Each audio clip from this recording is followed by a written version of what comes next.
चेंबूरमध्ये भूमाफियाचा हैदोस, मॅग्रोवचे कत्ल करून जागा घेतात ताब्यात। अशीच एक घटना टाटा वीज निर्मिती केंद्र चेंबूरच्या नजीक असलेल्या ठिकाणी मॅग्रोवची कत्ल होत असल्याची माहिती समोर येत आहे।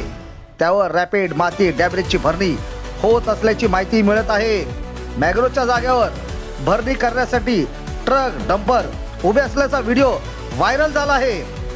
पोलीस प्रशासन, मुंबई महानगरपालिका आणि वन विभागाचे अधिकारी मुख गिळून गप्प का बसले आहेत असा स्थानिकांनी प्रश्न उपस्थित केला आहे। कोण करणार या भूमाफियावरती कडक कारवाई? अशाच रोखोक बेधडक बातम्यांसाठी आपल्या हक्काचे चॅनल आत्ताच सबस्क्राईब करा। अशाच प्रकारच्या रोखोक बेधडक बातम्यांसाठी नवनवीन व्हिडिओसाठी आपल्या हक्काचे चॅनल आत्ताच लाईक, शेअर, कमेंट्स, फॉलो आणि सबस्क्राईब नक्कीच करा।